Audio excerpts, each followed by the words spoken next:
Ele vai pedir o tamanho do meu nariz, né? Que forma ótima de começar essa live. Estamos ao vivo com a bela frase de início. Sejam todos bem-vindos a o que eu posso dizer que é o segundo MGF Live já feito nesse canal. Pelo menos com um convidado especial, e o convidado de hoje, na verdade, é especialíssimo. E embora vocês talvez ainda não o conheçam, com certeza vão conhecê-lo e dificilmente o esquecerão, porque é um sujeito fora de série.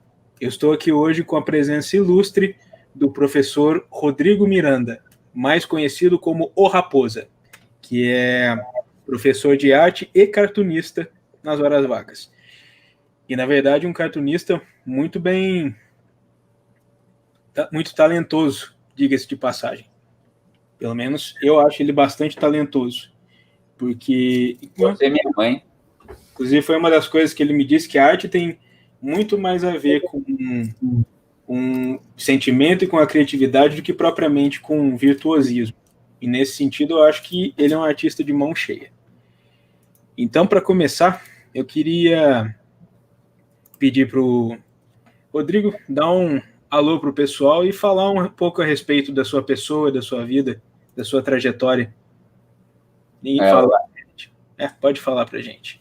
Olá, pessoal. Ele acabou de falar que vocês nunca vão esquecer de mim. Acho que é porque eu vou habitar o pesadelo de vocês de ser um inconsciente com essa minha bela aparência aqui. Aliás, uma dica para você que é professor, que nem eu, que está dando aula online: quando você chegar lá numa transmissão ao vivo com seus alunos, se você começar a se auto-sacanear, você conquista a média dos adolescentes que adoram um professor zoeiro que não tem medo de se usar como piada. Bom, ele acabou de me perguntar sobre a minha vida e eu estou aqui falando dicas de como ser um bom pedagogo online, o que prova que eu sou uma pessoa que divaga demais. E se o Otávio não me segurar, eu vou ficar divagando e falando coisas aleatórias. Como eu vou controlar isso aí, porque eu sei da sua tendência a divagar. Você tem que ver meus vídeos. Eu gravo um vídeo de 10 minutos, ele tem 20, eu tenho que cortar 10. Às vezes eu nem corto e nem sei se as pessoas conseguem assistir meu vídeo até o fim, né? Eu não consigo assistir meu próprio vídeo até o fim, que é uma péssima propaganda pro meu canal, né? Não, você vê, assim, que de marketing pessoal eu sou excelente. Não, mas o material vale a pena, eu atesto. Tá vendo? Ele gosta de história, você vê que o conteúdo dele é bem embasado em história, então acho que talvez isso sirva assim como uma dica coerente. Você tinha perguntado sobre a respeito da sua trajetória. Trajetória de vida. Minha trajetória de vida maravilhosa para se compartilhar é que, num começo, quando o Facebook não tinha o algoritmo e não tinha impulsionamento pago, eu conseguia ter tirinhas que tinha 10 mil compartilhamentos. Depois para cá, eu virei realmente um renomado ninguém, assim como eu me apresento no meu canal, porque ninguém lembra da existência das minhas tirinhas mais. Por isso que eu fui para o YouTube também, tentar falar de arte, que é uma coisa que eu sou formada, e tentar ainda ter alguma relevância, porque eu não sei porque eu me sinto tão importante que eu tenho que expressar as coisas que eu penso, eu quero, ou minha força criativa, ou meu humor, que seja. As pessoas que têm muita coisa na cabeça geralmente precisam de uma forma de colocar para fora. Exatamente. Assim como você provavelmente acumulou esse monte de conhecimento que nem é da sua área, né? Você é formado em Direito, mas você gosta muito de História, você gosta muito desse mundo da fantasia, você precisou expressar isso e compartilhar, o que prova que você também tem um espírito pedagogo, né? Porque todo mundo que quer compartilhar conhecimento, educar de alguma certa forma, é um pedagogo em potencial sem precisar ser formado em licenciatura. Assim como eu também, eu tenho tanta coisa acumulada de arte, vivendo no interior de São Paulo, que ninguém liga para esse conteúdo, eu falei, cara, tem que conversar, tem que espalhar esse conhecimento para alguém, até porque a arte é uma coisa, assim, muito importante. Eu sei que você vai perguntar isso aí mais para frente, mas é legal de dizer, por exemplo, que o professor de arte, às vezes ele é muito mal visto no ensino público. Eu costumo fazer a piada que a arte e educação física nem é considerado matéria.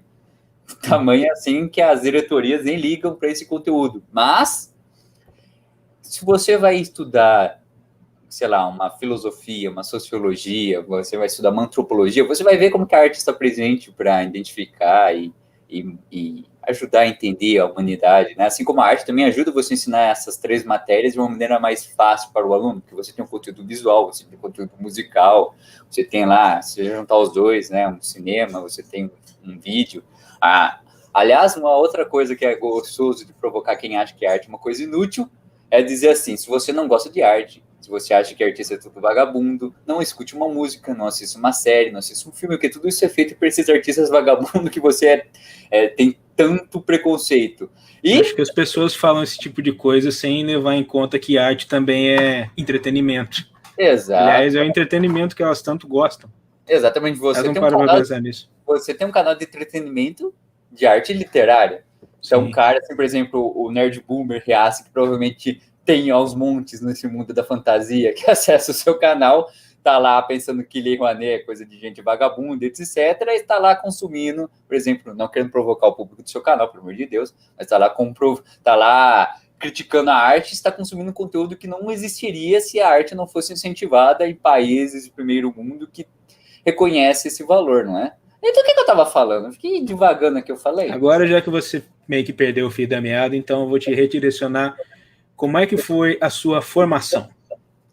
Você está perguntando sobre a minha faculdade ou sobre o meu interesse em arte? No caso, agora, a sua formação primeiro, universitária, depois o despertar do seu interesse por arte.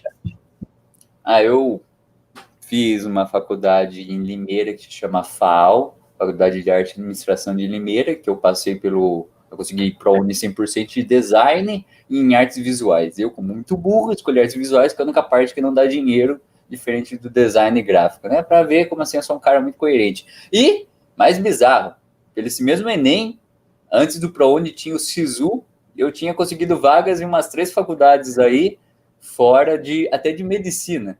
O que não quer dizer absolutamente nada. Eu estou contando isso só como uma pura vaidade pessoal que eu poderia ter hoje em dia sido médico, ou provavelmente ter morrido aí na linha de frente. Ainda bem que eu escolhi ser um artista visual, que estou seguro dentro de casa. Ou como ver que eu não tenho a menor noção do que é ser próspero na vida, que eu poderia ter uma profissão que me paga muito bem, eu resolvi ser o quê? Artista, num país que artista é considerado vagabundo, que artista é considerado comunista, e sendo professor, porque se você não vai seguir essa parte bacharel de arte, você vai lá na licenciatura, e aí você é duplamente vagabundo, duplamente comunista, ou seja, se um dia sair a lista dos campos de concentração desse governo, provavelmente meu nome vai estar lá em primeiro, destacado com um grifa-texto ali, ou marca-texto. São 2 áreas que provocam controvérsia. Você perguntou por que eu me interesso por arte. É engraçado. O que despertou esse amor, essa paixão pela arte? É engraçado, eu não sei porque desde o pré eu falava que eu queria ser desenhista. Acho que é porque eu gostava de desenhar, mas eu nunca fui o melhor que desenhava na sala de aula. Então, se eu dependesse de me comparar com as outras pessoas, eu deveria estar desanimado. Mas é algo que eu sempre quis fazer, ser desenhista, trabalhar com arte. Depois que você vai estudar história da arte, arte teórica, você vê o quanto que o conteúdo é muito mais importante e que a arte não é para enfeitar o ambiente, como o pessoal pensa. Que a arte ajuda a traduzir o pensamento das pessoas, o contexto histórico ali, assim como uma antropologia, uma história, uma sociologia, claro que cada um está focado mais em determinadas coisas, mas a arte ajuda também nessa parte, ela ajuda a discutir, até porque para você entender por que o artista pintou tal coisa, porque ele quis provocar de tal jeito, você tem que estudar filosofia, tem que estudar antropologia, e porventura acabar ensinando essas coisas quando você for explicar a obra de arte do cara. Então eu vi que assim, é uma ciência humana muito completa, e muito necessária, como a gente comentou agora de pouco, seja nessa parte teórica, assim, para nos trazer esse conhecimento acadêmico, esse senso crítico, essa bagagem cultural, seja na parte do entretenimento, né, que é uma das coisas também que as pessoas mais consumiram, ainda mais nessa pandemia, que ninguém sai de casa. Provavelmente o Otávio deve ter lido 3 vezes de novo a coleção dele do Crônicas do Gelo e Fogo. Mais até. Tá vendo? Por isso que o cara tem tanto conhecimento aí específico. Agora ele vai falar para você, por exemplo, dos personagens mais obscuros que passaram pela taverna do Rei Ajoelhado. No caso, é a estalagem do Ajoelhado, que por si só já é um lugar que as pessoas não vão lembrar se não estiverem muito atentas à leitura. Eu vou dar aqui o olá, uma boa tarde ao pessoal que chegou aqui, o Aldair, o Jonathan Rocha, Vinícius Oliveira, William Ribeiro Leite, sejam bem-vindos todos, Thiago Sport também. E o Aldair comentou um negócio que interessante, que você falou a respeito da sua escolha acadêmica, de formação. Ele fez uma escolha que, segundo você, também é uma das escolhas consideradas menos atraentes. Ele disse: escolhi o curso de Educação Física porque assisti às lutas do Tyson nos anos 90 e gostei, desde então, de esporte de contato. Você vê que as pessoas se direcionam, às vezes, por... Tem que perguntar para ele se ele também tá tentando a cabeça igual o Tyson hoje em dia. Também tem essa, porque eu sei que esses esportes de contato, eles costumam deixar um legado meio complicado depois que as pessoas encerram a carreira. Principalmente um legado neurológico. O Aldair também deve... Eu não sei se ele é formado em licenciatura, né? Se o Aldair for, ele pode confirmar que eu falo sobre arte e educação física se as matérias não consideradas matérias em a maioria das escolas e diretorias. Aliás, né, aproveitando já o link que ele falou de esporte de luta, você tem que falar aí também, se você falou dos lutadores que ficam com sequela, naqueles duelos do Gelo de Fogo, não tem nenhum personagem que ficou tantando a cabeça também? Agora, assim, do topo da minha cabeça, o que eu consigo lembrar são de alguns guerreiros que ficaram... Esse é o que morreu lá, lembra, né? Eu lembro de guerreiros que ficavam decrépitos. Ficavam assim, mas isso mais pelo passar dos anos, se tornavam velhos, e como é um mundo medieval, é um mundo que as pessoas não tinham condições de cuidar da saúde tão bem assim, depois de uma certa idade, então a saúde se deteriorava demais. Mas o torneio seria o boxe deles, o UFC deles na época? Seria uma combinação de um UFC com uma NASCAR também, por causa da velocidade dos cavalos. Assim, a verdade, essas justas que acontecem nas crônicas, que espelham as justas da Idade Média, elas existiam porque existia uma necessidade dos homens se manterem em forma, dos nobres principalmente, ao mesmo tempo em que existia uma demanda das pessoas por assistir esportes violentos que deixaram de ser praticados depois que o Império Romano se tornou cristianizado, porque os cristãos já não estavam dispostos a permitir, por exemplo, as gladiaturas. Por isso que, por exemplo, em Constantinopla, as corridas de bigas eram o esporte mais popular, esporte de massa, porque as gladiaturas já não podiam ser praticadas. E na Idade Média também, não poderia existir um esporte de sangue como existia no Império Romano pagão. Então, eles criavam outros tipos de esporte, inclusive esportes parecidos com o futebol, só que um futebol rudimentar, em que eu já ouvi falar disso. Os caras, inclusive, eles saíam totalmente estourados, muito machucados. Era uma forma de dar vazão a essa necessidade por sangue que as pessoas tinham. Legal, a justa também. A justa também era um desdobramento dessa vontade, desse desejo por sangue. Legal que você falou isso daí do futebol, porque eu fiz Kung Fu por 10 anos, depois fiz Muay Thai por uns 4 ou 5 anos, e nesse tempo todo, ninguém se machucava tanto nesses esportes de luta, quanto ia jogar uma pelada de fim de semana e voltava muito mais arrebentado do que lutando Muay Thai ou Kung Fu. Que é uma coisa interessante, contra-intuitiva, inclusive. Esse para pra pensar.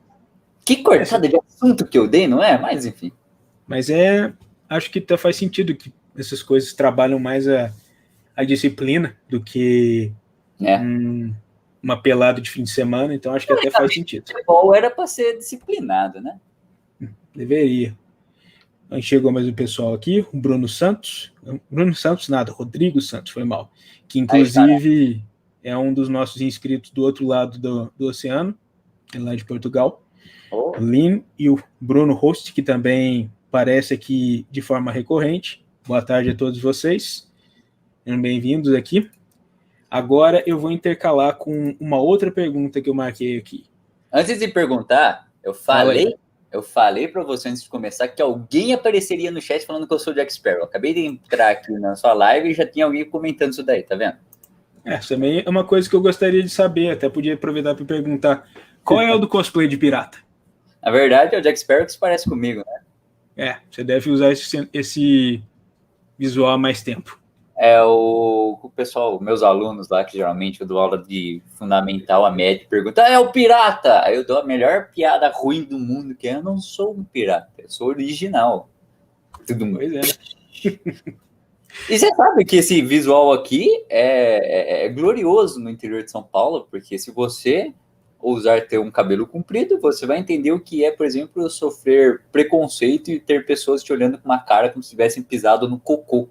Eu já fui, por exemplo, barrado de entrar 3 vezes naquele glorioso shopping de Rio Claro, apelido carinhoso que eu dou para a minha cidade, que tem uma réplica da Torre Eiffel de maneira mais pobre, que já virou notícia e piada no mundo inteiro, mas porém o Rio Clarense acha que, nossa, ele é muito europeu, ele barra uma pessoa simplesmente por ter cabelo comprido, né? Então, esse visual que eu mantenho aqui, talvez seja porque é da minha jovem, vida adulta ali, né? Quando estava sendo adolescência, eu gostava de heavy metal, porém hoje em dia eu escuto muito mais, sei lá, Luiz Gonzaga, Alceu Valença do que propriamente dito heavy metal, mas se era por causa dessa questão musical, que também eu consegui muita antipatia desse público headbanger troll, que hoje em dia virou um bando de bolsominions, você tem a certeza disso, aí já dá a entender porque eu já não gostava deles bem antes da existência desse ser, desse culto à boçalidade, e agora a gente deve ter perdido mais uns 10 espectadores quando eu falei mal do mito, mas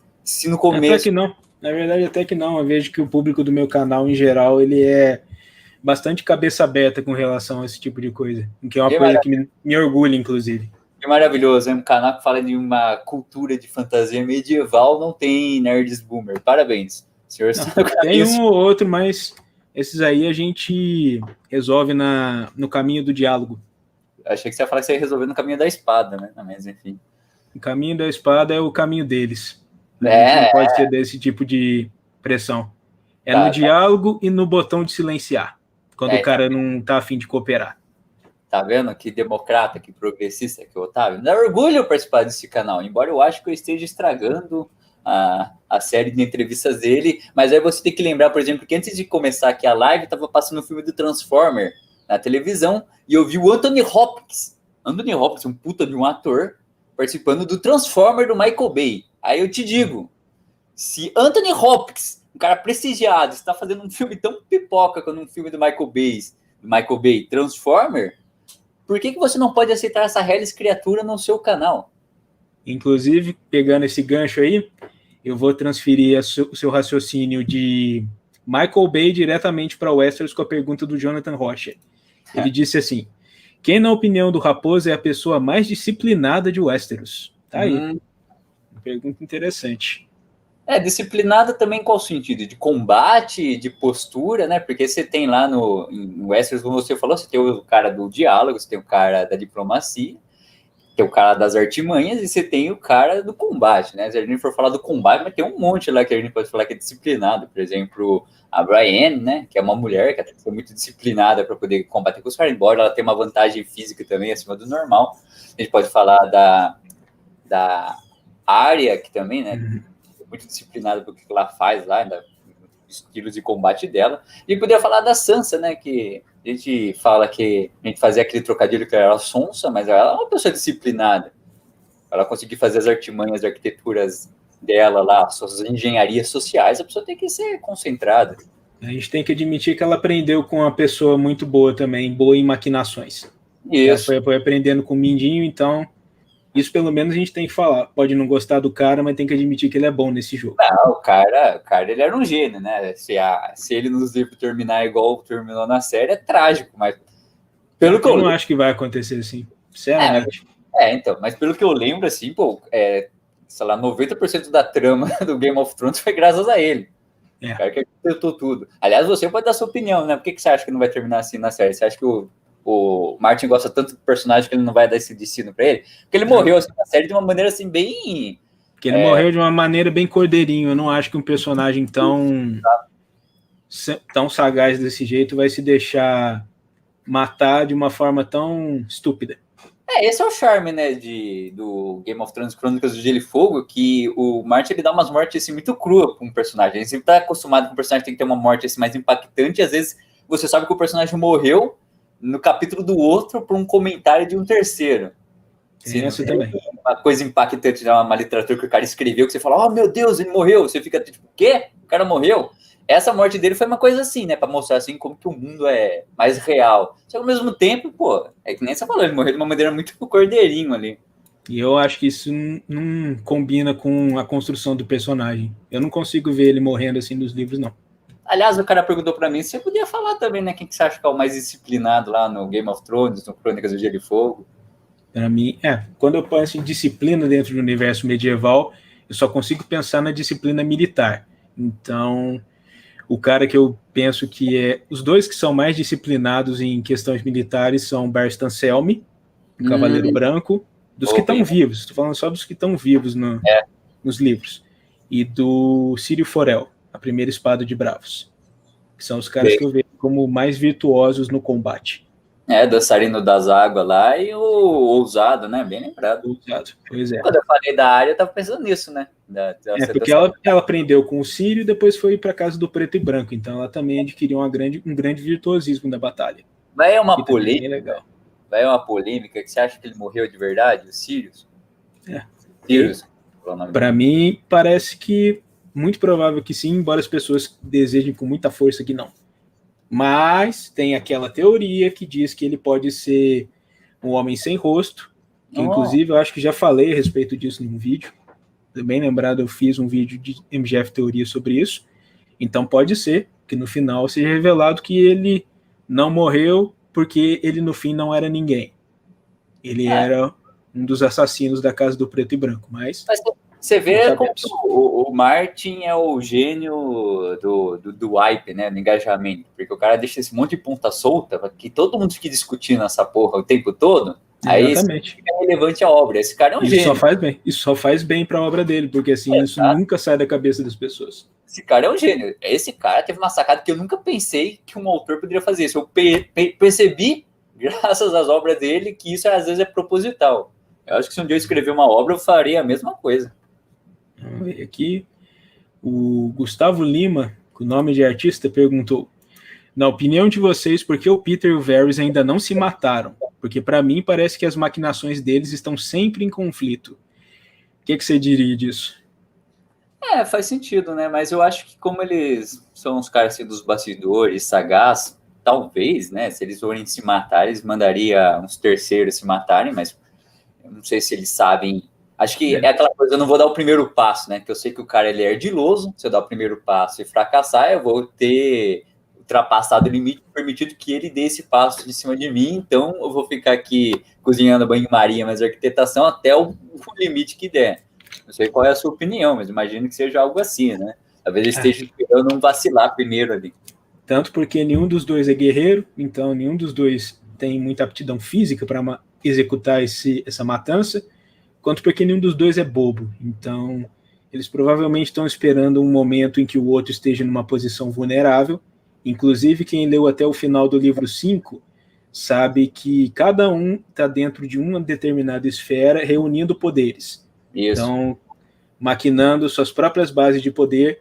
Eu não sei se eu posso dar esse pequeno spoiler aqui, mas eu imagino que a maioria das pessoas no canal já leu até o 5º livro, então o que eu posso dizer é o Varys está criando a sua base de poder em Porto Real e o Mindinho está criando a sua base de poder no Vale. Os dois estão cada um em uma área maquinando o que pode bem ser uma forma de tirar o outro da jogada, porque um vê o outro como obstáculos, sem dúvida. Se eu puder dizer agora, quem você acha que está assim, mais com a trama mais bem feita para dar um golpe aí, o Varys ou o Peter? Quem está parecendo que está... Às vezes parece que cada um vai se consolidar em uma posição. O Varys vai conseguir, com a vinda da Companhia Dourada, o suposto Aegon VI, ele vai se consolidar com as forças do Sul, enquanto o Mindinho vai se consolidar com as forças do Norte, porque ele estava falando em reconquistar o Winterfell depois do casamento da Sansa. Então, às vezes parece que cada um vai se consolidar dentro de uma área específica do continente. Caraca. Aí, imagino como é que vai ser esse desfecho. Não tinha pensado nisso, ia ser louco, hein? Uma guerra civil Sul contra Norte. Outra guerra civil, né? Logo depois do final da Guerra dos 5 Reis, eles começam outro conflito. E com dois cretinos, né? Se bem que o Varys parece menos cretino que o Peter, né? Mas dois ardilosos ali nos bastidores. O Varys é mais misterioso. O Peter, ele tem umas motivações claras, que é subir, galgar os degraus do poder, se tornar cada vez mais rico, mais influente. Agora o Varys, a motivação dele é meio obscura. A gente não sabe exatamente o que ele quer. Exato, é que quando você fala do Varys, eu esqueço do Varys do livro, que eu li faz muito tempo, eu fico pensando no da série. Da série era mais transparente, porque até apareceu aquele negócio do ódio dele à magia. No livro isso não fica tão claro, tão explícito. Aí eu fico confundindo os dois universos aqui, eu fico pensando, o Varys da série, assim, em comparação ao Peter, era bem mais, não sei se seria incompetente, porque ele chegou mais longe. Mas também morreu ali, tipo... ele morreu queimado. Ele, toda a inteligência dele, sabia que ele ia se ferrar ali, né? Mas ele... Acho que não vamos também discutir os últimos episódios da série, porque você vê ali, você lê nos bastidores, você vê que foi um monte de remendo feito de qualquer jeito ali, né? Foi complicado. Agora, minha namorada também está presente. Boa tarde, minha querida. Namorada? Aline. Pois é, tá aqui. O cara sempre conosco. Namorada, tá errado isso aí. Ué, às vezes acontece, né? Tem louco pra tudo nesse mundo. O Lin diz que ele acha que o Stannis Baratheon é um dos mais disciplinados. E eu diria que sim, ele é dotado de uma disciplina fria. E também pode-se dizer que ele é um dos personagens mais competentes do ponto de vista militar também. Tem aquela metáfora que alguém fez, que ele falou dos 3 irmãos e chamou o Stannis de ferro, se eu não me engano, né? Que é o cara que não dobra.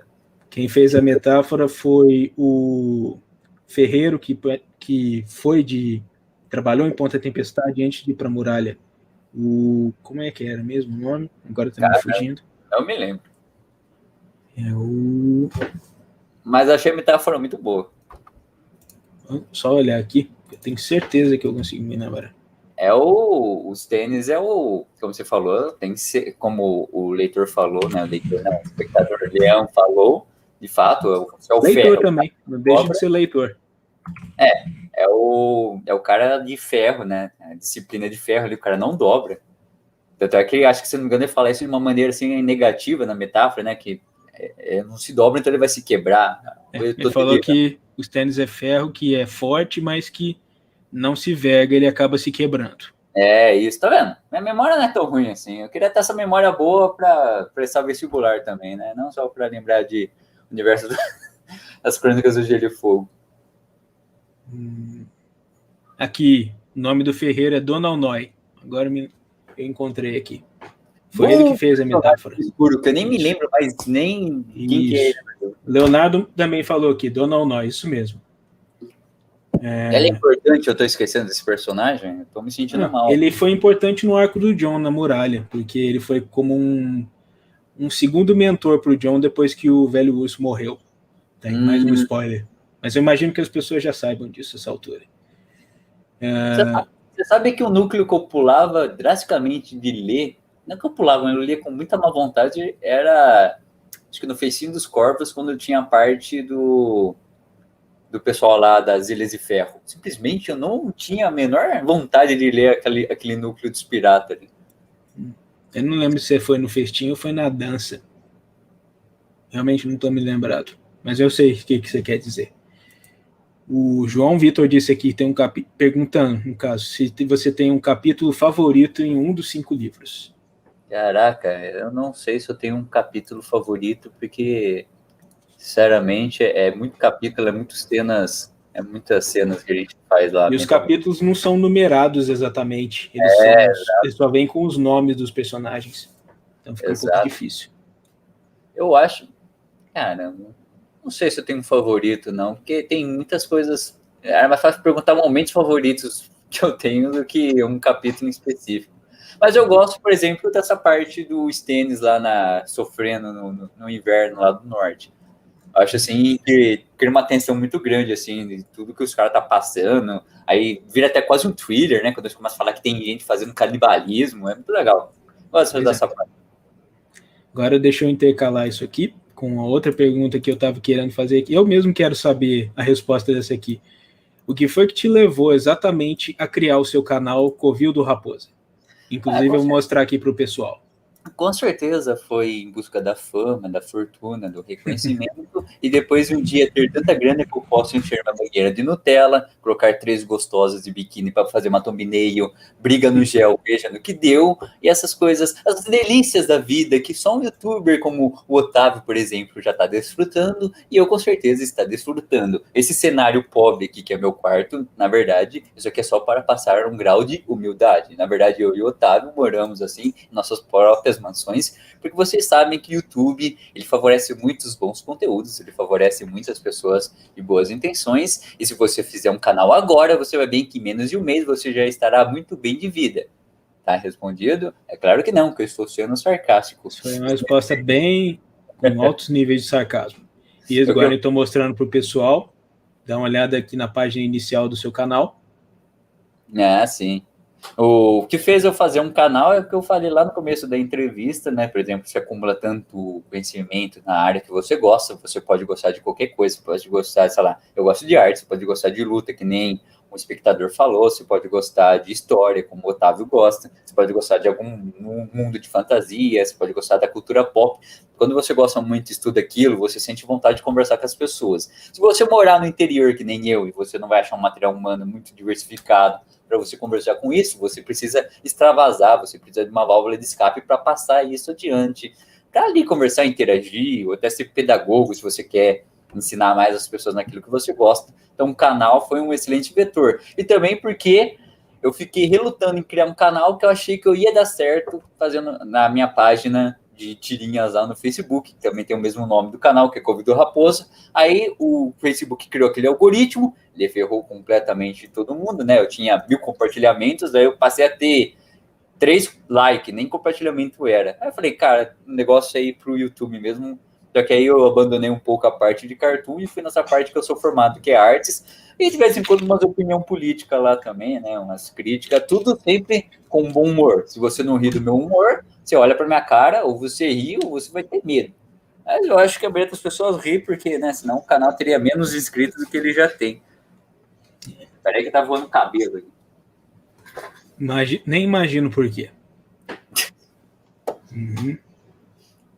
Se você conviver com cabeludo e com gatos, acostume-se a encontrar tufos de cabelo e pelo rolando pela casa. Faz parte, é o preço que se paga, né? O Gustavo Lima que comentou aqui novamente. Gustavo Lima, dá uma grana pra nós aí, que você é um sertanejo cheio da grana, hein? O problema é que o Stennis está sem o Davos, então ele pode se ferrar se for demais na onda da Mixane. Né? O Davos, ele age meio que como um freio. Ele é o freio do Stennis. Ele é o Gordon dele? Não, ele é o... Vamos falar lá, ele é o... O Batman tem lá o mordomo dele. Qual é o nome do mordomo do Batman? Alfred. Alfred, isso. O Davos é o Alfred do Stennis, para ele não ultrapassar. É tipo isso. Até porque o Stennis é taciturno, é bem parecido com o Bruce Wayne. E também é um personagem taciturno. Você sabe que eu tô torcendo pelo Stennis, né? Nos livros, assim, eu acho ele muito bom, o personagem. E ele tem uma reivindicação, assim, muito autêntica, né? De fato, que ele fala é bem coerente, assim. Todo mundo lá, acho que ele é um que tem a reivindicação mais autêntica. Pena que ele é um cara turrão, né? Fora que o Stennis é casado com a única casa que tem um símbolo, que é a raposa. Sim, no caso é a Casa Florent, pois é. Então. Se fosse escolher uma casa... Tem um viés ali também. Tem um pequeno viés. Qual é a sua casa favorita, por falar nisso? Eu não tenho. As pessoas me perguntam, eu sempre digo que eu não consigo escolher uma só. É político, né? Você não quer desagradar o pessoal do canal aí. Ele gosta de tal coisa. Eu nunca tive problema em ser verdadeiro e por medo de desagradar as pessoas, é porque eu realmente não consigo. Eu não consigo escolher uma só. Porque eu acho que as casas, cada uma ocupa um nicho diferente e a combinação delas é que faz a riqueza da obra. Excelente resposta, mas então eu vou refazer a pergunta de dizer qual é a heráldica que você acha mais bonita, então. Tem algumas. Eu gosto, por exemplo, eu gosto do símbolo da casa Karstark, que é o sol de inverno, aquele sol branco sobre negro. Eu gosto também do símbolo da casa Greyjoy, no caso, também envolve negro, assim como o símbolo da casa Harlow, que é aquela foice prateada sobre um fundo negro. Maneiro. Você vê que essas casas todas têm símbolos que são... Eles remetem também à estética do meu canal. Então, porque tem um símbolo monocromático, no caso, dourado sobre negro, que nem os Greyjoy, e aí acaba que eu fico mais agradado com esse tipo de estética. Mas tem outros também. Eu fiquei com medo de você responder que você gostava daquela lá que o símbolo é um homem esfolado, que eu infelizmente esqueci o sobrenome. Que no caso é a Casa Bolton. Eu acabei de fazer o vídeo do Bolton. Saiu. Você escolhe assim, em heráldica favorita é um homem esfolado. Falei, o cara é um psicopata, é melhor eu tomar cuidado aqui. A ideia é justamente essa, é provocar terror no coração dos inimigos. Que a casa sempre teve essa vibe bem sinistra e bem assustadora. Eles fizeram isso justamente para apavorar as pessoas. Isso é interessante, né? Os autores que criam esse simbolismo, casa, essas coisas assim, eles fazem de uma maneira para o público se identificar com alguma, né? Torcer. Teve um monte de autor que faz isso, né? Você vê lá... Harry Potter faz isso quando ele cria as casas lá. Você vê isso, por exemplo, alguns autores mais sagazes, por exemplo, você para o universo do mangá lá, o Cavaleiro Zodíaco, quando ele coloca signo. Todos esses autores têm essa sacada por esse gancho para fazer a pessoa se identificar de uma maneira pessoal e aí gostar e ficar mais apaixonado pela obra. Aliás, aí fica uma dica para você que quer um dia criar um conteúdo de entretenimento aí envolvente, cria esse tipo de coisas que faz as pessoas se envolverem ali de alguma maneira. Verdade. Inclusive, eu vi aqui um comentário. O Adriel lembrou que o símbolo da casa Malister também é muito interessante, que é aquela águia prateada sobre um fundo púrpura escuro. Eu gosto muito legal também. Do símbolo dos Hightower, né? Porque tem um fogo, uma torre, é maneiro. Torre sobre o fundo cinzento. E o Jonathan tem uma pergunta aqui para você. Ele disse: Raposa, qual é o aspecto mais interessante dos livros do Martin, na sua opinião? Acho que a gente falou mais ou menos isso, né? Os aspectos. Ele cria muita ponta solta para a gente ficar discutindo o livro. Mas eu acho legal essa ideia de narrativa dele de pontos de vista, né? Você, cada capítulo, você vê, assim, o narrador é a pessoa que está naquele ponto de vista, daquele personagem. Então você só sabe aquilo que aquele próprio personagem sabe. E aí, de vez em quando, ele coloca o capítulo anterior e você descobre alguma coisa que aquele personagem estava errado no capítulo que você estava lendo, porque você vê o outro ponto de vista ali. Mas eu acho isso daí muito interessante. É um tipo de narrativa que eu não tinha visto antes em alguns livros, né? Eu não li tantos livros de fantasia medieval. Aliás, até fica uma pergunta aqui para o Otávio, que eu tenho certeza que ele já leu. Se você leu O Senhor dos Anéis e qual que era a narrativa dele, se era parecida, se era cada capítulo um ponto de vista, era um narrador só. Isso é uma curiosidade que eu tenho, que até agora eu não tive esse privilégio de ler essa obra, que eu sei que o Martin ele bebe bastante ali, né? Bastante. Até porque ele começou a ler essa obra muito jovem, tinha 13 anos só, então ele inspirou bastante da obra dele nisso. Mas, olha só, eu tô aqui dando uma circulada pelo Instagram do Raposa e vejam só quem a gente encontra. Isso aí é um treino digital que eu estava aprendendo a desenhar com a minha canetinha. Esse desenho aí eu já fiz um pouquinho mais bem feito no Nanquim. Eu achei que ficou muito interessante, inclusive. Mas eu só achei estranho que o Tyrion ainda tem um nariz nessa cena. Eu acho que eu peguei a foto que ele ainda tinha nariz. Eu acho que ele fica muito mais maneiro quando ele perde o nariz. Né?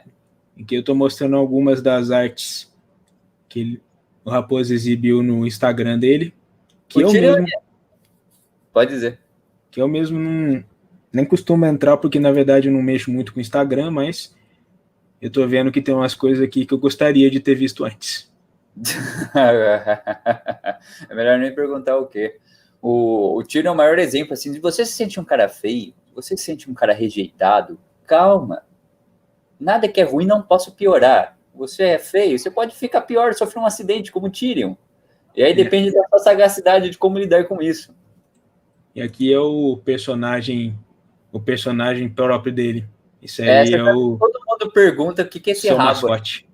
É o rabo de raposa. Mas é que o pessoal não associa, assim, que meu apelido é Raposo, eu fiz uma piada visual, aí tem pessoa que pensa que eu sou cruzeirense, aí tem pessoa que pensa que eu sou fã do Naruto, já chegou pessoas que perguntaram se eu não era aquele plug que vocês sabem o que Pois é. Que é péssimo, né? Das piores associações, a pessoa foi na pior, mas enfim. Essa parte de ser cruzeirense eu achei interessante, até porque eu imagino que você, com o seu perfil, não seja muito fã de futebol. Eu já fui um corintiano, mas hoje em dia eu sou um corintiano não praticante. Eu era corintiano mais por motivos de sobrevivência escolar, porque na época do ensino médio, quando eu prestei lá no ensino médio, eu estava lá, sei lá, 2005, 2004, 2006, nerd ainda não era tão bem visto como hoje em dia, então eu era o cara lá meio rejeitado na escola, que gostava da cultura pop, e eu percebi que o núcleo boleiro da escola, o núcleo fã de futebol, era o núcleo que aceitava todo mundo, universal. Eu tinha que ficar lá com os caras que só falavam de futebol 24 horas por dia. Para sobreviver lá, eu tive que acompanhar mais futebol do que eu gostaria. Então, teve uma fase na minha vida que eu já assisti muito o jogo. Aliás, essa coisa do viés artístico é importante porque o que eu mais sabia de futebol eram os hinos dos times, né? Já foi para a parte da música, né? A parte da arte. Então, assim, você falava um hino de time de futebol, eu sabia cantar, que era a minha sobrevivência. Eu não podia falar de táticas, não podia falar nome de jogador, mas pelo menos eu sabia hinos de futebol, o que não quer dizer absolutamente nada, mas me ajudava a sobreviver nesse núcleo, e assim, como você sabe, ensino médio, em algum momento, não sei se é assim hoje em dia, né? Eu, como professor, deveria saber mais. As pessoas tinham que sobreviver lá nos seus grupinhos, que era uma guerra, então se você ficava ali no seu clã, você não sofria tanta repressão, então para sobreviver naqueles grupos, naquele grupo ali futeboleiro, no grupo dos bolistas, eu tinha que acompanhar mais futebol. Hoje em dia eu estou completamente cagando para futebol. Se você falar de futebol comigo, eu vou ficar pensando na parte política, vou ficar pensando no CBF, que é um símbolo de corrupção, e eu vou ficar pensando no como o Neymar, que é o atual ídolo do Brasil, é um tremendo, né? Eu não preciso completar isso, porque a gente quer evitar processos, mas é o cara... para olhar uma imagem bonitinha. Essa aqui é uma das minhas piadinhas geográficas favoritas. Isso, eu roubei esse meme de alguém e postei descaradamente no meu Instagram só para atualizar ele. Que o mundo é a silhueta de gatinho brincando com a Austrália. Eu adoro essa imagem. Você já conhece ela, então? Eu conhecia, porque eu sempre circulando com páginas de humor geográfico, então ela aparece algumas vezes. Mas achei que a sua resposta resumiu bem seu sentimento quanto ao esporte. Vou ser sincero, minha resposta foi uma merda. Eu fiquei divagando aqui, falando de bobagens, que alguém ali deve ter cometido suicídio e nem tá acompanhando mais a live. Mas é que eu sou um cara que divago demais, eu já tinha avisado. Vamos ver aqui. O cara é todo educado aqui comigo e eu fico avacalhando. Desculpa aí, Otávio. Vamos ver aqui. Otávio, que tem o nome de um imperador romano, que ele poderia aqui agora divagar sobre o Augusto. Do primeiro, inclusive. Aqui o Pereira Alisson diz que respeita muito o Senhor dos Anéis e toda a criação do universo do Tolkien, mas não se adaptou com a narrativa dele. E aí também eu não poderia dizer porque eu não cheguei a ler também. Eu conheço a história por alto, mas não cheguei a ler. Ninguém aqui leu O Senhor dos Anéis para dizer como é que era a narrativa, se era acompanhando o personagem. Tem bastante inscritos que já leram, então. Diz aí o que era. Era um narrador universal que sabia de tudo, você acompanhava só o ponto de vista daquele personagem, ele mudava também, você acompanhava só o Frodo, ou de vez em quando aparecia o capítulo do Saruman e você via. Eu não li, eu queria saber muito, eu tenho que ler um dia. Vou postar aqui, o Matheus Hagman pediu o link do seu canal, vou deixar ele aqui no chat também, para quem quiser ir lá visitar. Se você tiver com sono de madrugada, é um excelente sonífero. Se você quiser dar uma olhada. Se você quiser brigar, extravasar sua raiva desse nosso governo genocida, é um excelente canal para alimentar a sua fúria. Se você quer aprender artes visuais de uma maneira supostamente engraçada, também é uma excelente pedida. Recomende para os seus amigos e recomende para os seus inimigos se você não gostar. O importante é recomendar e trazer engajamento. Porque lembre-se, eu sou amigo do Otávio. Se meu canal crescer, eu puxo ele. Por enquanto, eu que estou sendo puxado pelo mesmo. Mas essa vida é uma troca e nessa troca eu estou devagando, eu não sei terminar essa frase, por favor me interrompa que eu estou pagando mico. Eu vou te interromper então com uma outra pergunta que eu marquei aqui. Uma das que eu tinha marcado você já respondeu, então eu vou passar para a próxima, que é o seguinte: eu queria saber se você acha que as pessoas, de um modo geral, dão tanto valor à arte quanto elas deveriam. A gente tinha comentado isso, né, que as pessoas costumam subestimar a arte, né? Acho que a arte para enfeitar ambiente. E eu culpo isso, às vezes, por muitos educadores artísticos. Eu não sou um cara tão corporativista assim no ramo da educação, eu não falo mal da categoria de professor. Não, infelizmente, tem muito professor de educação artística que vai lá e só dá desenho livre, releitura o ano inteiro para o aluno, e aí o aluno acha que a arte é isso, aí ele sai, ele cresce achando que a arte é para enfeitar ambiente e cria toda essa coisa má, essa má fama que a arte tem, como se fosse uma coisa assim de enfeitar ambiente, uma coisa supérflua, quando a arte, na verdade, como a gente disse, ela ajuda a traduzir nosso mundo, assim como a sociologia, assim como a filosofia, assim como a sociologia, eu falei já a antropologia, ela ajuda a gente a compreender a sociedade com essa parte do entretenimento, seja na música, seja na pintura, seja na escultura, seja na dança, seja no teatro, ela também tem esse entretenimento. A arte ela tem que ser mais bem valorizada, embora a gente está vivendo um governo que acha que a arte é uma coisa supérflua, que você tem que dar menos investimento, que a arte é coisa de artista vagabundo, aí você tem um monte de seguidores desse governo que acha que a artista ficou mamando nas tetas do governo com as leis Rouanet, lei do menino Ney, lei Rouanet, os caras nem sabem falar o nome da lei direito. E que a lei Rouanet não tem nada a ver nem com nenhum governo recente, foi criada na época do Fernando Collor, e também é bom falar que não tem nada a ver com dar dinheiro do governo para artista, tem a ver com captação de verba, sendo que eles têm que ir atrás das empresas que estão dispostas a patrocinar um projeto artístico em troca de divulgação, em troca de publicidade. É o tipo de coisa que as pessoas têm que saber mais. Porque elas têm raiva de uma coisa que elas não entendem. Você pode até criticar a Lei Rouanet, que vai falar, a empresa só vai investir no artista famoso porque isso vai trazer um marketing. Concordo ali, a gente pode discutir isso, mas a gente não pode dizer que não é necessário você ter um fundo de investimento de arte e cultura no país, porque você sabe como você domina um país muito mais de maneira eficiente do que com canhão, com bomba, com cultura, com arte. Se você influenciar um país, você conseguir, sei lá, sabotar aquele país artisticamente, enfiar um monte de enlatado lá, você faz aquele povo perder a própria identidade nacional e se associar muito mais com aquele país dominante ali artisticamente. Ou seja, você domina ele passivamente, de uma maneira muito mais eficiente, e ainda você ganha muito mais dinheiro fazendo isso, né? Porque você está pegando dinheiro daquele país e trazendo para o seu, do que se você tacasse uma bomba. O Brasil, como eu falo para meus alunos, já foi um país influente culturalmente no mundo. Ainda é um pouco em determinados aspectos. Musicalmente, a gente já foi o país que era a bola da vez, assim. A Bossa Nova já foi o estilo de música mais tocado no mundo, e é brasileiro. Aliás, diz a lenda que Garota de Ipanema toca cada 10 minutos em uma rádio do planeta. O que eu não duvido, porque se você olha lá um monte de releitura que o mundo inteiro faz de Garota de Ipanema, você vê lá nego da Indonésia, do Afeganistão, da China, dos Estados Unidos, da Europa, todo mundo ali tem alguma versão de Garota de Ipanema, você até consegue acreditar nisso. Mas vindo uma ditadura, vindo uma sabotagem, claro, imperialista lá de fora, a gente perdeu essa bola da vez. A gente já poderia ser o país também que bate de frente com os Estados Unidos, pelo menos musicalmente, nessa influência cultural. Para você ver como que a arte é uma coisa subestimada. Olha o que o pessoal da Coreia do Sul faz com o K-pop.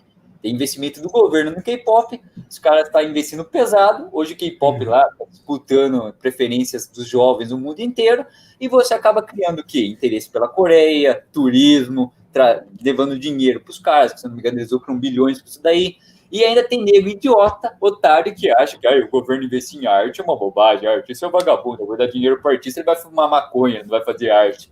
É uma burrice. Eu tinha uma vontade, se eu tivesse muita grana, de criar assim, um grande pad de animação e fazer uma porrada de desenho animado a ver com a cultura brasileira e exportar, porque eu tenho certeza que isso ia ajudar muito a nossa imagem lá fora, a mais atual, que está bem prejudicada. Inclusive, complementando essa parte que você falou a respeito do K-pop, pelo que eu andei lendo, o governo da Coreia do Sul consegue arrecadar $5 para cada dólar que eles investem nesse movimento. Então é bem rentável. Você vê, é um pensamento liberal. Se você está achando que eu sou muito comunista, esquerdista, falando essas coisas, olha, é um pensamento liberal, cara, um pensamento capitalista. A arte é um excelente produto do capitalismo. Então, se você também tem um viés mais à direita, investe em arte que também te traz muito lucro. Essa é uma forma de você combinar visões que vêm de espectros políticos diferentes e criar alguma coisa que seja proveitosa. Exatamente. Esse é o caminho que eu sempre prego que é o melhor caminho, o caminho de você procurar aquilo que existe de melhor em ambos os lados. Isso. Aqui eu acabei de deixar um pouco mais embaixo o link para o Instagram do Raposa também, para quem quiser dar uma olhada no trabalho dele. Se eu soubesse mandar meu Instagram, eu tinha colocado uns desenhos melhor lá, hein?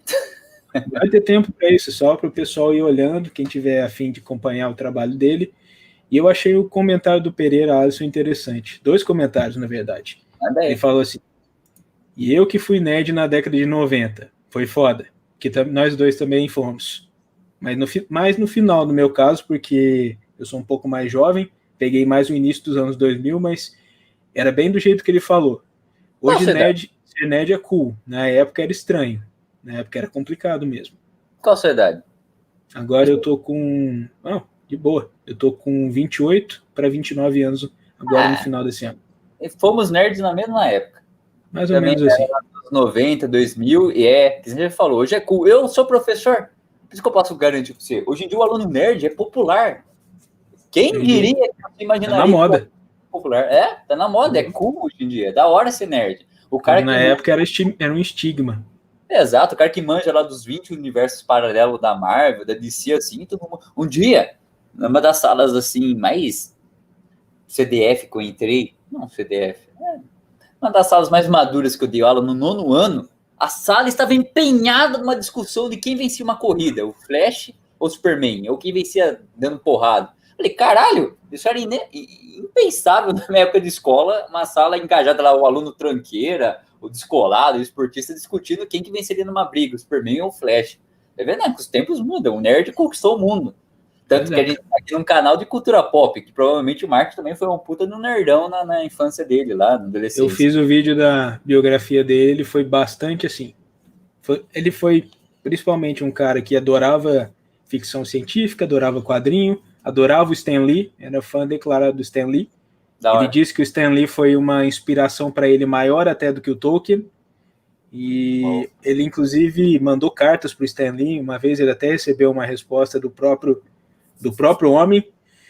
E ele também tinha um ideário, tinha um viés mais progressista, desde a época de juventude. Inclusive, ele foi um dos caras que se recusaram a partir para o Vietnã, na época da guerra, porque ele tinha uma objeção baseada em consciência. Então ele foi um dos caras que fez trabalhos alternativos dentro dos Estados Unidos para o governo, para compensar o fato de ele não ter ido, porque ele era um dos caras que tinha formação superior, então esse tipo de pessoa conseguia escapar mais fácil do alistamento.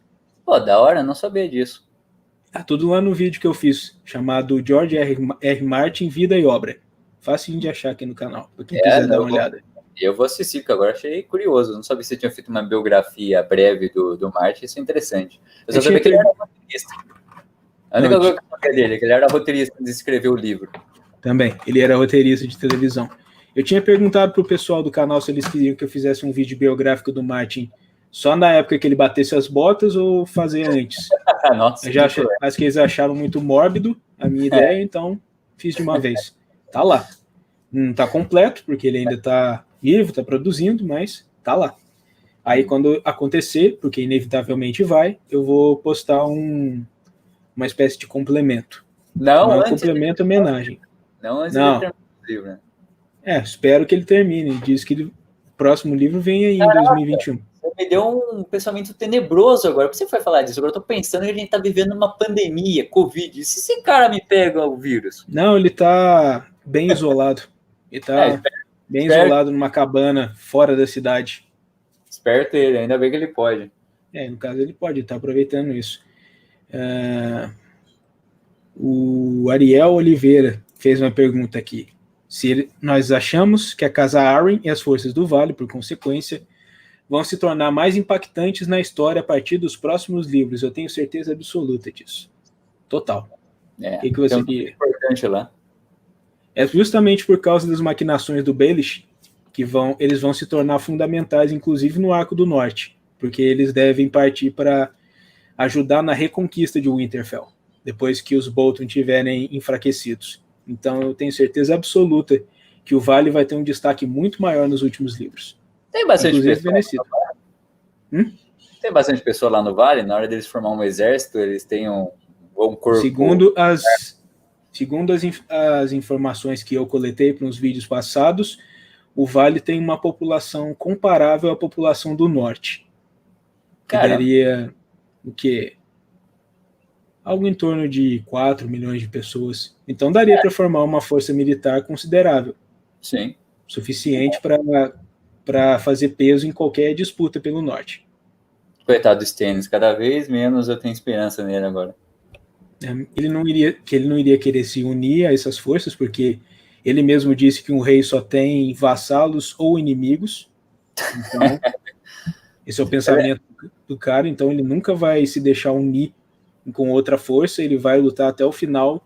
Eu também não tenho tanto otimismo para o final do arco do Stannis, não. Você vê que ele é péssimo em engenharia social, ele é péssimo, né? No caso, ele não é muito bom. Olha só, nós temos aqui um meu xará, Otávio Felício. Ele perguntou aqui se nós achamos que a Jaime, no caso é a Jane Westerling, que é a esposa do Robb nos livros, sim, se ela estava grávida do filho dele. Por enquanto não apareceu, mas se estiver grávida, eu acredito que eles vão se livrar da menina. O exame que tinham feito até então tinha atestado que ela não estava grávida.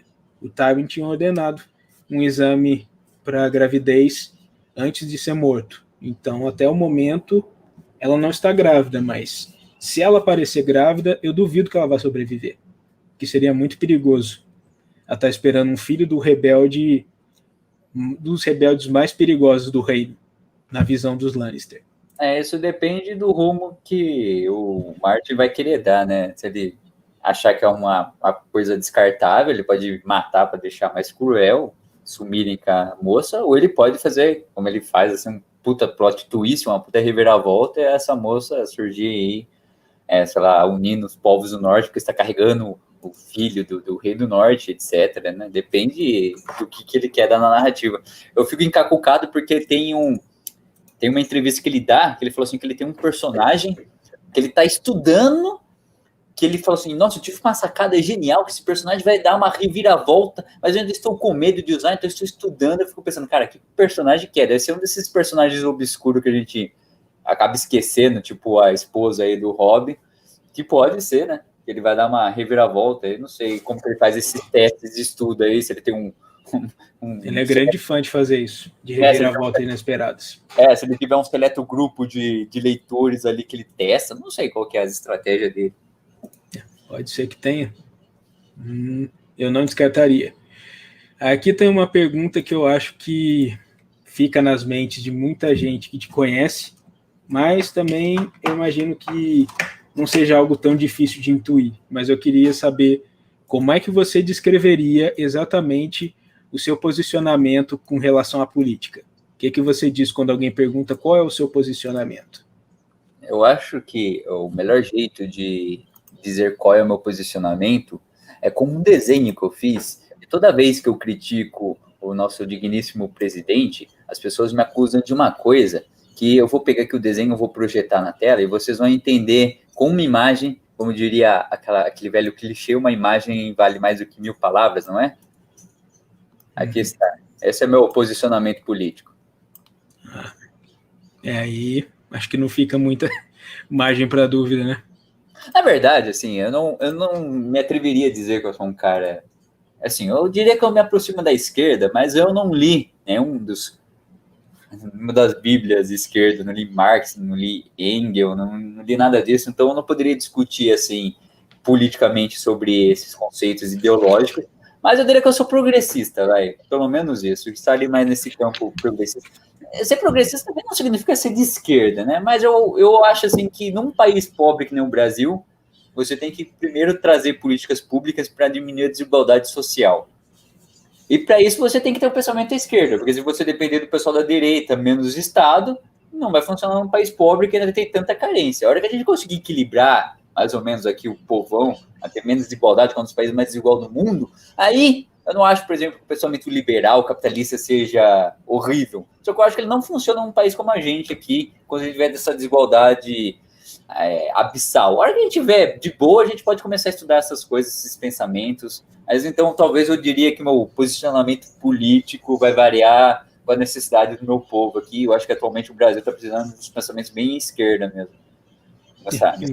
Na verdade, você disse que a pessoa não precisa ser de esquerda para ser progressista. Eu também concordo, tanto que eu me descrevo como uma pessoa progressista e não me descrevo como alguém de esquerda.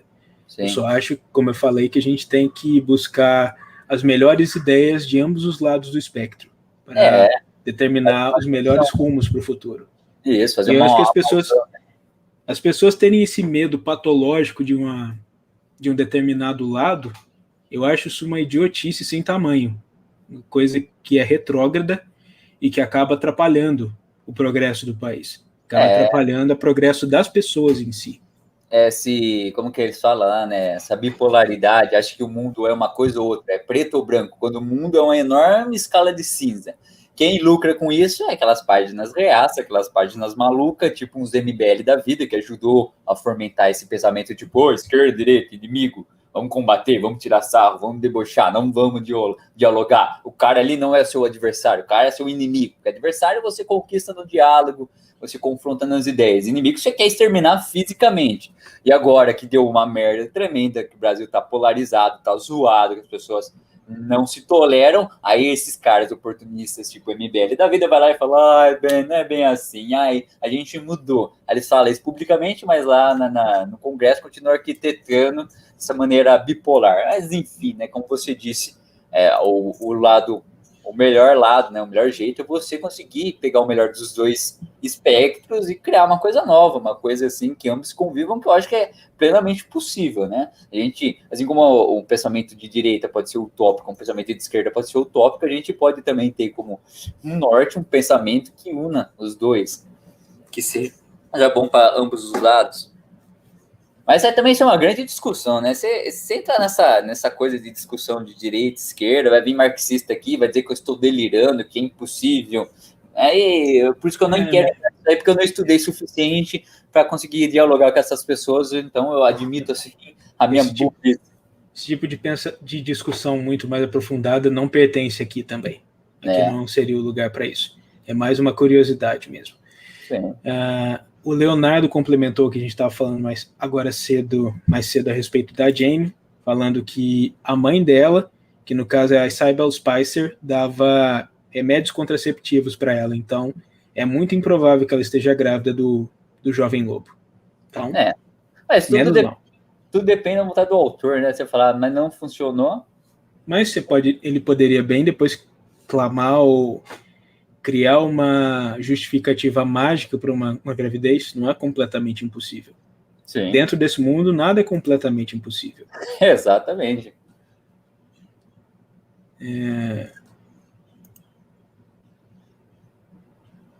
Aí o Diego aqui tá provocando. Não, meu querido Diego, eu não falei que a culpa da polarização vem de um lado. Eu citei uma fonte que bebeu de polarização e cresceu por causa disso. Ela é de direita. Gente oportunista tem de qualquer lado, qualquer campo, qualquer espectro. Não tem essa de culpa de um lado ou de outro. Aí eu digo, pra você ficar feliz, né? Eu falei do MBL. Vamos falar da Carol Conká, que é a militante de causa própria, que se aproveitou de um monte de pauta esquerda progressista para militar, crescer na carreira dela, que eu tenho certeza que ela chegou lá mais por essa representatividade do que pelo talento musical dela.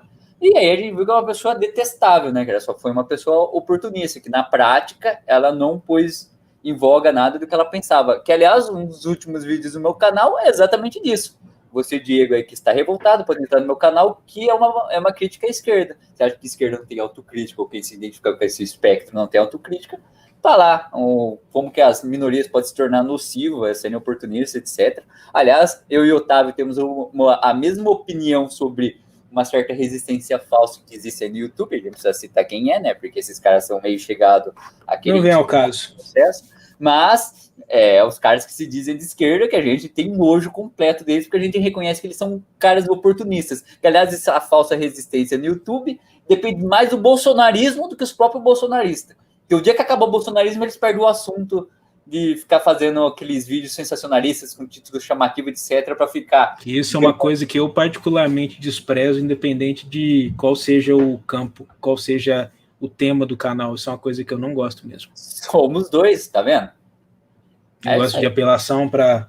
Eu acho isso, inclusive, um desrespeito com o público. Você ficar chamando de uma forma, até às vezes mentirosa, só fazendo tudo para conseguir o clique. Porque depois você tá, de certa forma, você está enganando a sua audiência. Eu acho isso uma coisa muito escrota. Exatamente. Mas é um pensamento nobre que todo criador de conteúdo deveria ter, né? Infelizmente, na internet, nem sempre o pensamento nobre se sobressai ao cara sensacionalista. Mas isso é na vida, né? Se você criar um programa de leitura na TV Cultura, ao mesmo tempo tá rolando o Ratinho fazendo barraco, como onde você acha que o povão vai assistir? Faz parte. Mas como disse aqui o João Marcos, vamos em frente. Ele perguntou se a série, no caso House of the Dragon, que é a próxima série derivada do universo do Martin, começa em 2022. Essa é a previsão, essa é a última previsão. Mas, no caso, a gente não tem como ter total certeza por causa dos atrasos nas gravações, provocados justamente por essa pandemia. Então, essa é a previsão, mas não dá para ter certeza absoluta. Vamos torcer, porque quando ela começar, o canal do nosso querido Otávio vai bombar. Ele vai ficar relevante, ele vai ficar importante, porque é a principal concentração de conteúdos do Game of Thrones. Todo mundo vai consumir vorazmente. E se ele crescer, com certeza ele vai me dar uma cafeteira cara de agradecimento, porque eu sou um amiguinho dele. O engraçado é que eu tenho uma cafeteira embalada aqui agora mesmo.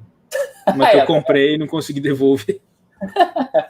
Ironicamente. Ele vai dar essa cafeteira para mim e vai falar que foi provindo do canal dele. Mas na verdade até que foi, porque essa aí eu comprei mesmo. Inclusive foi um belo prejuízo que eu tomei, que eu não consegui devolver depois. Da cafeteira? Não, é porque a voltagem estava errada. Ela veio com 220. Eu não consegui usar. 220, como quase todo mundo, sua casa não é 220. Aqui é 110.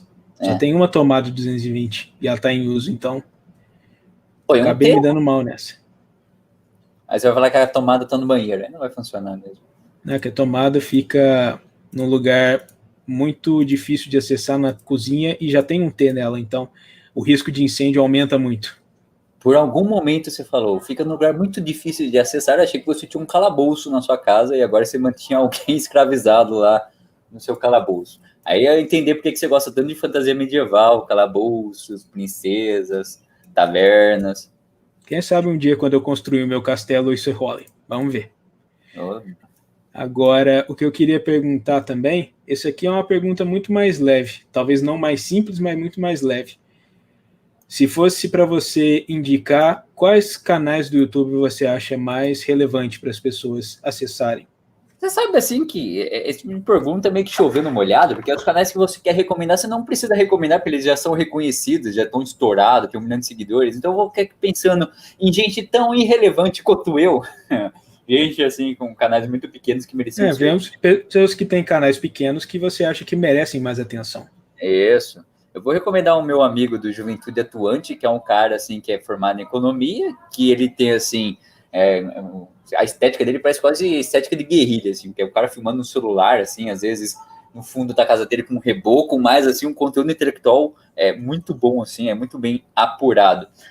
Eu vou recomendar um cara, assim, que ele não é pequeno, mas ele não é tão reconhecido quanto ele deveria, que é o Bem-vindo Siqueira, que é um ator, assim, que trabalhou na Globo e fez o Bafo de Bode na novela, acho que era Tieta. Ele é um cara famoso. Só confirmar aqui, para poder colocar. Sim. Ele é um artista que hoje mora em Portugal, só que eu acho assim que ele é bem humorado. O nome do canal primeiro que você recomendou é esse aqui, né? Juventude Militante. Não, Juventude Atuante. Ah, Atuante. Beleza. Deixa eu ver se ele não mudou o nome do canal aqui. Ele tá aqui na minha lista de canais que eu sigo, né? Ele tava até triste, que ele tava pensando em parar o canal, porque não tinha muito retorno. Vamos ver se ele não parou. Eu até fiz o layout do canal dele ali, eu dei uma reformada na parte visual. Ele me ajudou uma vez nos conteúdos de economia, Juventude Atuante, tá aqui ainda. O outro que eu recomendo é o Bem-vindo Sequeira, que é o cara que eu acabei de comentar ali, que é um artista, que ele é muito bem-humorado e bem posicionado politicamente. Isso aí eu não saberia, acho que eu não consigo nem escrever. Bem-vindo Sequeira. Eu escrevo no chat aqui, ó. Abri aqui, ó. Bem-vindo Sequeira. Bem-vindo é o nome dele, eu achei até isso curioso. Sequeira, eu escrevi Sequeira, mas como eu sou burro. O outro que eu acho muito bom, que a pessoa devia acompanhar, é o canal do Bob Fernandes, que eu acho que é um excelente analista político, assim, um dos caras mais inteligentes, que eu também acho que ele é pouco reconhecido quanto ele merecia. Eu poderia recomendar o seu canal, mas o pessoal já está aqui, né? No caso, as pessoas já estão aqui, né? Não faz sentido. Poderia recomendar o canal do Adão Bispo, que eu acho um cara assim... Isso aí eu conheço bem. O Adão Bispo é um cara bem engraçado, assim, o cara que faz um monte de personagem, é bem provocante também. Então ele é legal de ser recomendado. Eu poderia recomendar um outro canal aqui, mas esse todo mundo conhece, que é eu lembro o nome dela, mas eu não lembro o nome do canal. Então, para não passar vergonha, eu vou entrar no canal aqui logo, para ver se é o nome dela mesmo, que é da Rita Von Hunt lá, que é um cara, né, que ele se veste de... tipo um crossdressing lá. Não sei se seria exatamente uma drag queen, mas acho que é porque o nome do canal é Tempero Drag, que é uma pessoa formada em literatura, assim, mas ela é bem engraçada, tem uns pontos, faz umas pontuações assim, muito boa. É um que eu gosto de acompanhar também. Poderia falar da amiga dela, mas eu estou em contato com a amiga dela, ela não me responde, então só por pirraça não vou falar da amiga dela. Então, tudo bem então, né? Mas já foi uma boa seleção aqui. E o Jonathan Rocha tem mais uma pergunta para você. Ele quer saber, Raposa, você acha que existe algum tipo de Sauron, uma criatura como Sauron, controlando os caminhantes brancos? Ou seja, um grande líder? Boa. Eu não sei, porque se o Martin criar uma criatura assim, muito onipotente, ele ficaria muito igual o Senhor dos Anéis. Eu tenho certeza que, agora que ele é um cara consagrado, ele não quer sempre ser associado até com essas mesmas coisas, né? Talvez, acho que não tem, né? Agora, o que é o Caminhante Branco? Eu estou poluído pela série, que falou o que era mais ou menos. Agora, nos livros, pode ser uma coisa muito louca, inovadora, né? Eu confio na criatividade do Martin. Nos livros, por enquanto, a gente ainda não teve uma indicação clara do que poderia estar por trás dos caminhantes brancos. Na série mostrou a forma como eles foram criados, mostrou o Rei da Noite lá, mas nos livros ainda está obscuros. Sim. Porque eles ainda estão... Eles não chegaram nem na muralha ainda, então não tem como saber exatamente. Exato. Mas o direito é esperar para ver quem vai ser o grande antagonista. O que se fala é do grande outro, mas isso aí é com relação à religião da Melisandre. Isso é uma outra coisa específica. Essa é aquelas pontas soltas que a gente comentou que o Martin cria, né? Que pode ser só um boato, pode ser uma coisa interessante. Aí, se ele morre, os herdeiros dele vai pegar essa ponta solta, transformar tudo numa outra franquia cheia de dinheiro, e a gente vai consumir, porque a gente é trouxa, a gente vai lotar ele de dinheiro, e a gente vai consumir um monte de coisa, e provavelmente vai ser igual Star Wars. Um autor que vai trabalhar com isso vai fazer uma coisa genial, o outro autor vai fazer uma coisa completamente ruim. E aí a gente vai ter que esperar para ver. Esse é um dos problemas que mais preocupam as pessoas que estão ligadas nesse universo, é quem vai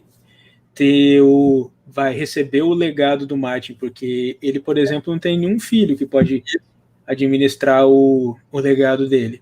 Deve ter sobrinhos, né? Deve ter primos, não sei.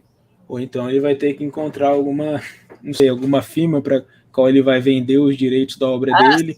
Certeza que ele já pensou nisso. Esse cara é esperto. Deve ser, mas a gente espera que pelo menos a história não morra depois que o Martin falecer.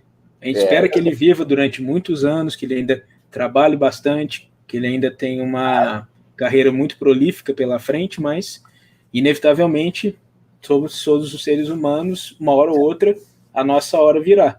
Aí a gente espera que a história tenha alguma continuidade, porque é uma história muito boa para ter um final abrupto. Quando a morte vier pro Martin, sabe o que ele vai falar? Hoje não. Isso aí acho que seriam as últimas palavras perfeitas para ele. É uma boa pôr no epitáfio dele, hoje não. Aliás, eu sei quem vai comprar a franquia dele. Sabe quem vai comprar a franquia dele? Nem imagino. A Disney. Porque a Disney tá comprando. A Disney compra tudo. A Disney vai comprar eu e você, cara. Você vai ver, a gente vai estar lá trabalhando no parque, lá com umas fantasias. Eu, no caso, não, porque eu já sou meio pateticamente fantasioso. Mas a gente vai estar lá agitando as pessoas no parque da Disney, escravizados lá. No caso, você vai precisar trocar a roupa, porque a parte da indumentária da face já tá pronta. É verdade, o Piratas do Caribe é dela, né? Eu vou estar lá no núcleo do Piratas do Caribe. Gustavo falou aqui, concordando com você, o que fizeram com Star Wars foi um crime com toda a comunidade. Depende, tem coisas muito boas no Star Wars e tem coisas... eu tô pensando aqui, de fato, uma das coisas muito boas de Star Wars, que é a animação da Guerra dos Clones, não foi a Disney que fez, né? Mas Mandalorian é excelente, né? Então a gente não pode condenar. A Guerra dos Clones foi feito na época que ainda era Lucasfilm. Independente. Que passava na Cartoon, que, aliás, Guerra dos Clones, assim, eu fiz até um vídeo no meu canal da parte política de Star Wars, tem um episódio que é todo sobre o sistema financeiro de banco, sobre acordos, que não é para criança. Acho que é por isso que aquilo não deu certo no Cartoon Network, porque era um público jovem adulto, assim, adolescente e adulto. É um dos roteiros assim, muito complexo, mas é muito bom. Mas a Disney fez o Mandalorian, porque é excelente. E se eles manterem essa qualidade, eles vão fazer a série do Caçador de Recompensa lá, do Boba Fett, que pode ser muito bom. Então, né, a gente... os 3 filmes lá não é grande coisa, mas tem coisas boas derivadas da Disney, né? Depende do autor que põe a mão. Eu, sinceramente, não achei a franquia nova de Star Wars muito ruim, não. O terceiro filme acho que tem problemas, porque tem muita ideia lá jogada que não teve construção e teve respostas que eles não deram lá. Por exemplo, o Finn passou o filme inteiro falando que queria falar com a Rey alguma coisa, eu achei que ele queria se declarar, aí eu descobri lendo entrevista que ele queria falar que ele tinha acesso à força.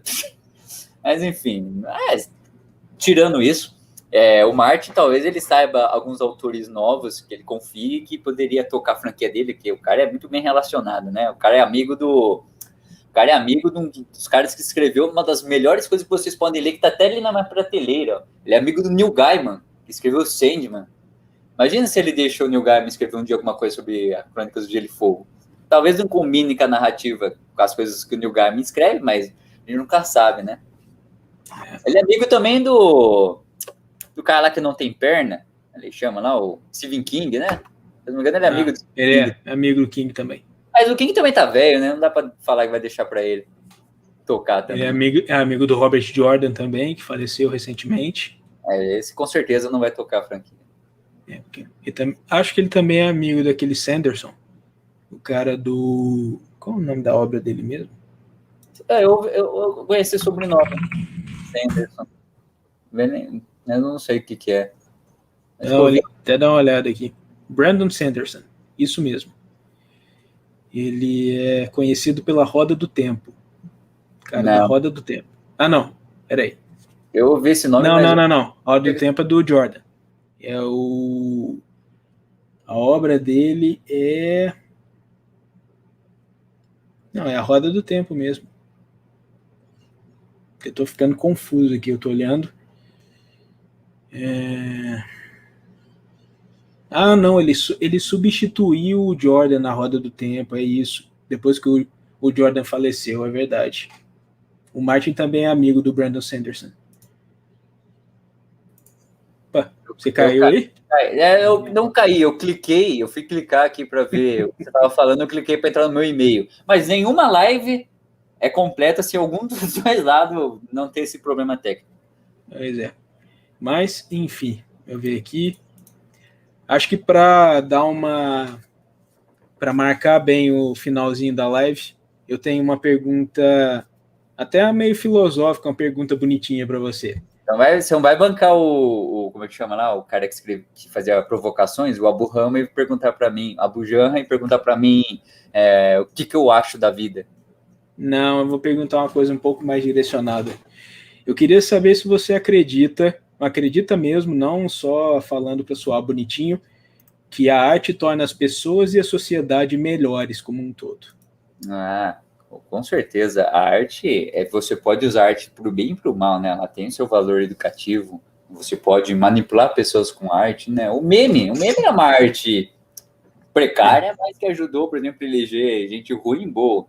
A arte, ela tem um poder de influência. A arte, como entretenimento, ela te traz valores. o que seria da vida sem arte? Como diria Ferreira Goulart, a arte existe porque a vida só não basta. E como diria um autor russo, que eu sempre esqueço o nome, mas que tem uma frase perfeita, ele dizia que a arte não é um espelho para refletir o mundo. A arte é um martelo para forjá-lo. E, de fato, a arte ajuda, sim, nessa influência, seja positiva ou negativa. Essa frase de Vladimir Mayakovsky. Isso. Eu sempre esqueço o nome dele, tem que lembrar. Quando eu falo autor russo, eu fico lembrando do único cara que eu li russo, que é o dos irmãos Karamazov, como ele chamava lá. Irmãos Karamazov é o Dostoiévski. Eu só lembro do Dostoiévski. Fyodor Dostoiévski, isso. Mas eu acho que é isso, cara. Essa frase, para mim, define, é perfeita para a arte sobre a sua pergunta. A arte não é um espelho para refletir o mundo, ela é um martelo para forjá-lo. Para forjá-lo, pois é. É uma frase bem impactante e verdadeira. Até porque se as pessoas não tiverem arte na vida delas, eu acho que as pessoas ficam meio piradas. Sim. Lembra do Náufrago, hein? O que ele fazia lá na ilha para passar o tempo? Além de conversar com a bola. Ele desenhava na parede. Pois é. São um dos traços mais básicos da cultura humana. E a arte também é uma das, digamos, invenções mais antigas do homem também. E aí, puxando para o meu lado da pedagogia, o homem inventou a arte antes de inventar a palavra dita, hein? O homem das cavernas já pintava na parede muito antes de inventar o vocabulário. Sabe? Na época que o cara sobrevivia, né? Que eu falo para meus alunos, qual é a diferença de viver e sobreviver? E, incrivelmente, eles conseguem responder. Sobreviver, você tem que lutar todo dia pela vida, né? Você não sabe se você vai comer no dia seguinte. E o cara, nessa época dura, já estava pintando na parede ali, para você ver como que a arte é necessária. Aí eu uso a frase do nosso autor brasileiro, Ferreira Goulart, a arte existe porque a sua vida não basta. Exatamente. E acho que com essa demonstração profunda de conhecimento, não só artístico, como filosófico também, até antropológico, acho que é uma boa deixa para a gente encerrar por hoje. Eu agradeço demais ao professor Rodrigo Miranda, vulgo Raposa, por ter reservado um tempo para estar aqui no canal. Tenho certeza que todos que assistiram curtiram demais a live, foi muito esclarecedora e foi até surpreendente em certos momentos. A gente enveredou por questões políticas, por questões do universo das crônicas, por questões de fantasia em geral, por questões do mundo nerd em geral, que é uma parte que eu, na verdade, não sou tão bem versado quanto as pessoas podem pensar que eu sou. Eu não sou tão ávido consumidor de conteúdo nerd, eu só consumo certas coisas, eu tenho certas áreas de interesse, você vai conhecer muito mais do que eu.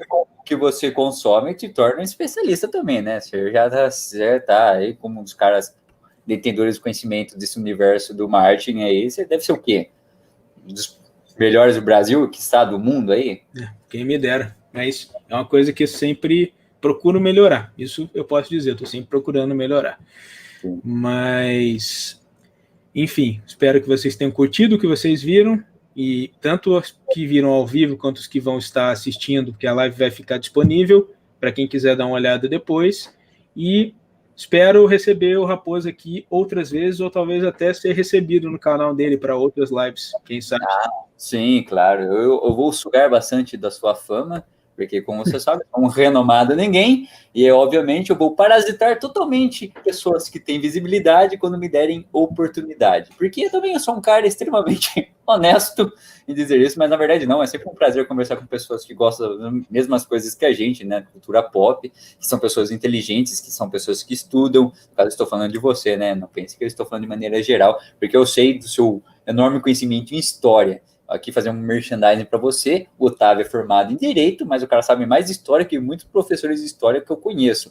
Inclusive, sabe mais história do que um cara que tem um canal supostamente de história pelo nome, mas não vamos entrar nesse detalhe. É um incômodo que não vale a pena ter, mas dá para saber. Dá para saber. Obviamente, eu vou te levar no meu canal, porque eu queria fazer um desafio com você, eu que sou desenhista, eu queria criar a heráldica da sua família, se você estivesse no universo do Crônicas do Gelo e Fogo, que com certeza quem é apaixonado por cultura pop e por franquias desses universos ficcionais se imaginam de em algum momento. Eu deveria... Sim. E eu vou deixar isso aqui até como uma instigação, uma provocação para o seu público.